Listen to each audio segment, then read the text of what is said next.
These are 10 fragrances I think every man should try at least once. Now, when I say every man should try these fragrances, I don't mean you need to go and blind buy these, of course not. Try them on a sample website like mine, visionaryfragrances.com, or go to a store, try them from a friend. Just try these at some point in your lifetime if you can. Starting off number 1, this is Le Male, the original. Now, when I talk about Le Male fragrances, I often put Le Male Le Parfum or sometimes Le Male Elixir as my kind of favorite Le Male fragrance, but this one is the original. This is what started off the whole kind of culture of Le Male. This was released when I was about 2 years old, so it really has stood the test of time. Now, when you smell the original Le Male, it might come across as a little bit dated, but not too much. It's not that the formula is dated exactly, it's just that a lot of people's dads, uncles, older brothers, just older people they have known in their lifetime have worn Le Male because it was so popular, especially in the early 2000s, and it is still very popular now. This to me smells like shaving cream. It is very masculine and sexy. It has a freshness to it, a fresh cleanliness almost, so you could wear it at work. It's just a kind of typical masculine, clean smelling fragrance. But I think if you're interested in perfumery, you really should give the original Le Male a try.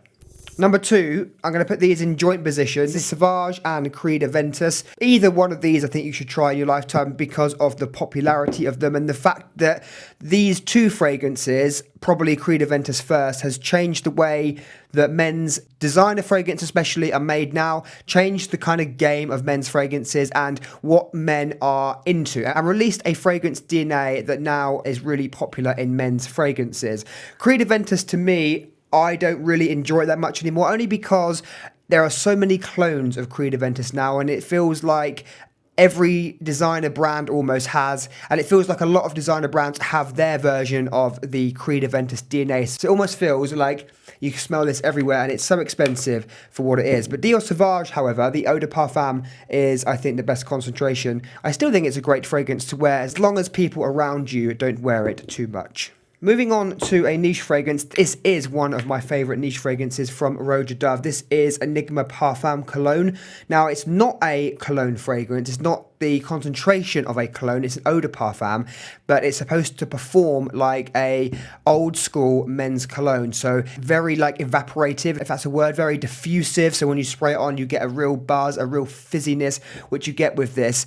But I think the reason why you should try this is because I want you to see what can be done in niche fragrances, the type of smell that you can create. I mean, if you are only used to smelling fragrances like Le Male and like Sauvage EDP, something like Enigma will be a massive shock to you in terms of what fragrances can smell like.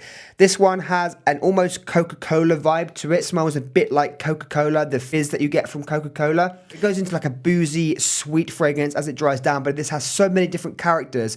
And I think it's an amazing fragrance. Typically, it's a night out or formal fragrance to me, and I absolutely love it. Number 4, moving back on to designer fragrances, Bleu De Chanel Parfum. The reason why I'm including this is because I remember exactly where I was when I first tried this. I'd actually bought another designer fragrance and a sample of this came free, and I was sitting on the sofa. I remember it so well. I sprayed this on, and it before I got into fragrances, and I couldn't believe how amazing Bleu De Chanel Parfum smelled. So if you've only tried other blue fragrances like Dior Sauvage, like YSLY, like Dylan Blue, you might be surprised how creamy, smooth and rich this is. This is the Parfum version of Bleu de Chanel, and I think it's a great example of what can be done with blue style fragrances. This just smells so addictive and I love smelling it. Now, next up, Fahrenheit. Love it or hate it. We have 2 versions here.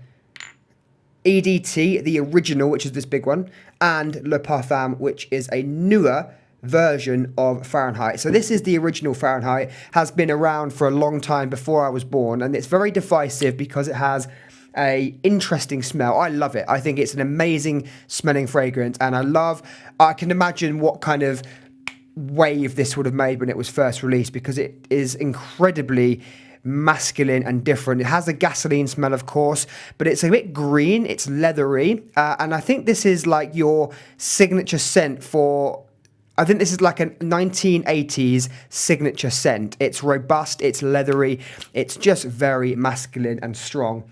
But this I think you should try it. Even if you hate it, get a sample or try it at a store, just so you can see what it's all about. This is Fahrenheit, or you could go with my favourite designer fragrance of all time, which is Fahrenheit Le Parfum.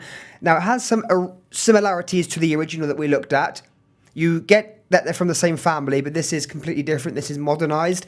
It has a creamy suede note, a beautiful mandarin orange, a lovely booziness from rum, and it just smells like a sweet, boozy, leathery, amazing fragrance. Really good for a night out, and it has really excellent performance. And I think and for me, it's my all-time favorite designer fragrance. So these two are must-tries, in my opinion. Another really popular designer fragrance, Tom Ford Ombré Leather. Now, Tom Ford does leather really well, the note of leather. You have Tuscan leather, you have this one. This one is cheaper than Tuscan leather. Maybe Tuscan leather is perhaps a bit more interesting, but it's also double the price. This one I think is really excellent value for money, and if you really love ombre leather and wear it as a signature scent, you could buy a 150ml bottle, which will even be better value for money. And if it's going to be a fragrance you wear all the time, it will certainly be a money saver if you buy the big bottle. This is now, of course, leather, but the most interesting part of this is the white floral notes, which if they didn't exist, this would be, I think, too rough and leathery, and it wouldn't be very nice to smell. But the white florals contrast the sort of bitter leather note that is in here, and it makes this just really smooth and easy to wear. And you have some spices as well, just to give it a bit more of a kind of warming, spicy character. White floral notes are in a lot of men's fragrances that are not always listed, especially in designer fragrances, because they help balance out the fragrance so it doesn't smell so rough and masculine. If you're looking for a classy leather fragrance that lasts all day, I really can't recommend Ombré Leather enough. Now, the last four, superb and must-try fragrances in my opinion. But as I said before, don't blind buy them. Try them any other way you can. Baraonda. The reason why you should try this is because it is the best boozy fragrance I've ever tried. The best fragrance that replicates the smell of booziness, whether it's rum, whiskey, any other form of alcoholic drink. In here, it is whiskey. It's sweet, decadent whiskey. Very mouth-watering. You have some sort of dried fruit sweetness in here as well, but it has just this beautiful whiskey accord.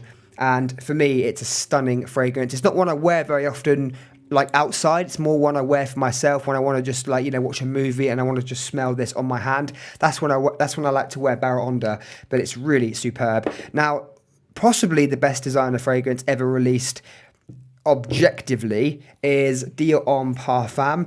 I already told you that my favorite designer fragrance, but that's a, you know, subjective opinion, is Fahrenheit Le Parfum, but objectively this is perhaps the best designer fragrance ever released, and it could pass as a niche fragrance because of the strength, the quality, the richness and full bodiness of this. It just smells unbelievable, but it's not that easy to wear. It's not going to be a fragrance you would want to wear all the time. Maybe you could if you have a certain type of personality, but it really suits like a night out, special event, black tie event. A fragrance when you want just that extra bit of confidence just to match your outfit. That is when to wear Dior Homme Parfum. The performance of this is really excellent, really, really strong, and it's almost potent actually. It's leathery, hints of rose. You have the orangey note, like a sort of mandarin orange, a fruitiness in the opening, and also you have iris. The formal, woody, clean iris that is in the whole Dior Homme line is also present in here, but the base notes are leathery and very strong. So this is a wonderful fragrance. It's an experience and it's a must-try. Now, the last two niche fragrances, Parfums de Marly's best fragrance, in my opinion, is Carlisle, and I think that is why you need to try this. This is just so smooth, and it's one of those fragrances that you might try that are just leagues above any other fragrance in terms of the smell. And it's like how I said, I remembered where I was when I tried Bleu De Chanel Parfum. Similar experience with this. I remembered exactly the first time I tried this and how I felt, and I just couldn't believe that a fragrance could be this good. This is patchouli, it's vanilla, it has a sort of spicy apple in there as well, and it also has, I think, a note of tobacco, even though tobacco is not a listed note, but I really kind of pick up a tobacco note in here. This smells fantastic. It's smooth, it's rich, it smells really expensive, and I think it's the best from Parfums de Marly. And finally, the number one fragrance that I think is a must-try is a very classy but simple fragrance that is the perfect formal wedding black tie event, something that just smells smooth, rich, and really the epitome of a rich, successful man. This is Grand Soir by MFK. Now, Grand Soir means big night, and you could imagine being in France or some other big capital city, dressed in your finest suit, going to a luxurious party or fancy cocktail bar or something like that, and this would just work wonderfully well. Now, it doesn't actually, it's quite a simple fragrance. It's amber, it's vanilla, and it's quite simple, but it just is magical in what it does. It's the best amber fragrance I have tried personally. I think everyone should at least try this, because you might not like it. You might not like amber, you might not like the kind of simplicity of it, but I think it's beautiful. So these are 10 fragrances I think in the men's fragrance market are must-try fragrances. These are all available on my sample website, visionaryfragrances.com. If you can't buy them from my website, try them any other way you can. Go to a store and try these at some point during your life, because I think you'll be very impressed. See you soon.